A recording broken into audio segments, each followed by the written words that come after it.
Bihar BJP में सम्राट युग शुरू हुआ है। दरअसल बिहार बीजेपी के लिए 23 मार्च 2023 बड़ा दिन बन गया, जब सम्राट चौधरी को प्रदेश अध्यक्ष की बड़ी जिम्मेवारी देने की घोषणा राष्ट्रीय अध्यक्ष जेपी नड्डा ने की। इसके पहले उन्हें बिहार विधान परिषद में नेता प्रतिपक्ष की जिम्मेवारी दी गई थी। प्रदेश अध्यक्ष की कमान संभालने के बाद उनके समर्थकों में खुशी का ठिकाना नहीं है।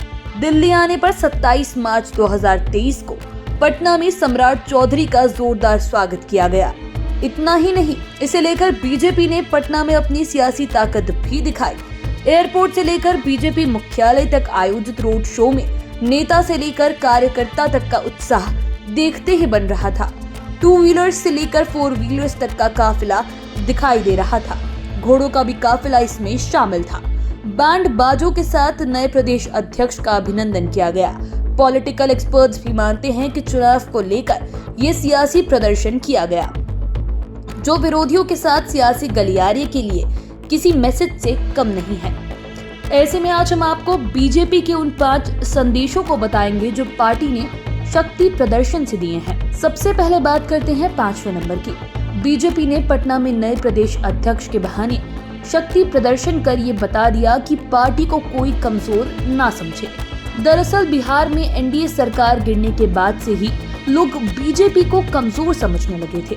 लोग उसकी वर्ष 2015 से तुलना करने लगे, क्योंकि 2015 में बिहार की राजनीतिक स्थिति बिल्कुल ऐसी ही थी।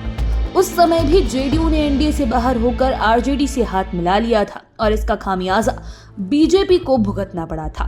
भारी बहुमत से महागठबंधन की सरकार बनी, तब लोगों को भी लगने लगा कि सच में नीतीश कुमार के बिना बीजेपी काफी कमजोर है।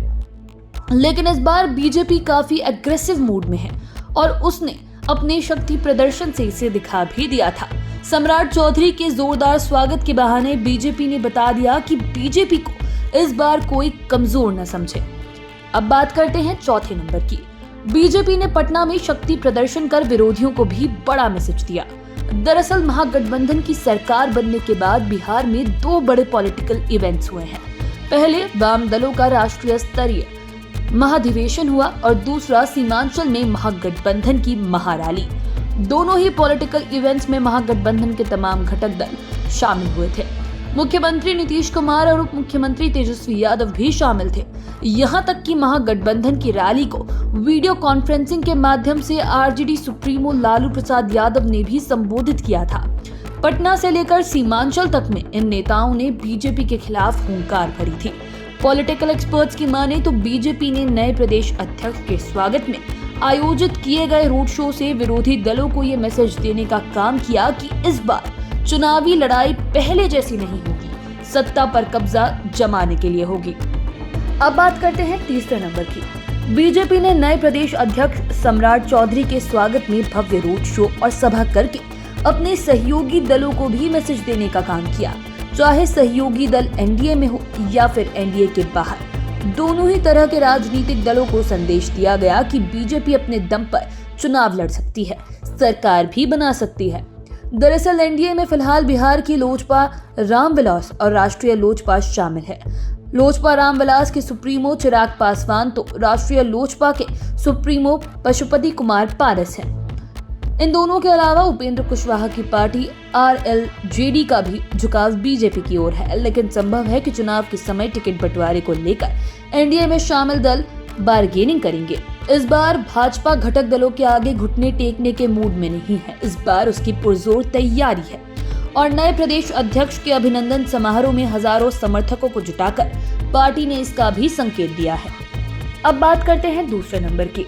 बीजेपी ने सम्राट चौधरी को प्रदेश अध्यक्ष बनाकर ये मैसेज दिया कि कुशवाहा समाज में इनसे बड़े कोई नेता नहीं है। पॉलिटिकल एक्सपर्ट्स की माने तो बीजेपी पिछले साल से ही सम्राट चौधरी पर फोकस कर रही थी। सम्राट अशोक के जयंती समारोह को पार्टी ने टास्क के रूप में दिया और उस कसौटी पर सम्राट चौधरी खरे उतरे। उन्होंने जयंती समारोह को काफी भव्य तरीके से आयोजित किया। उस कार्यक्रम में बिहार ही नहीं, बिहार के बाहर के भी बीजेपी के दिग्गज नेता शामिल हुए। तभी से कहा जाने लगा कि बीजेपी में सम्राट चौधरी सबसे बड़े कुशवाहा फेस हो गए हैं। इतना ही नहीं, इसका पॉजिटिव इफेक्ट ये रहा कि पूरे बिहार में कुशवाहा समाज की ओर से आयोजित कार्यक्रमों में सम्राट चौधरी को एज ए गेस्ट के रूप में बुलाया गया। फिर प्रदेश अध्यक्ष की कुर्सी सौंप कर इनके कद पर अपनी मोहर लगा दी गई और जिस तरह इनके स्वागत में पटना एयरपोर्ट से लेकर बीजेपी मुख्यालय तक के लोग जुटे, इससे बीजेपी ये मैसेज देने में सफल साबित हुई कि उसने सही चेहरे पर दांव लगाया है। अब बात करते हैं पहले नंबर की। जिस तरह से बीजेपी ने सम्राट चौधरी को पहले मंत्री, फिर विधान परिषद में नेता प्रतिपक्ष और उसके बाद प्रदेश अध्यक्ष की कमान सौंपी, उससे पॉलिटिकल एक्सपर्ट्स के बीच सीएम फेस को लेकर कयासबाजी तेज हो गई है।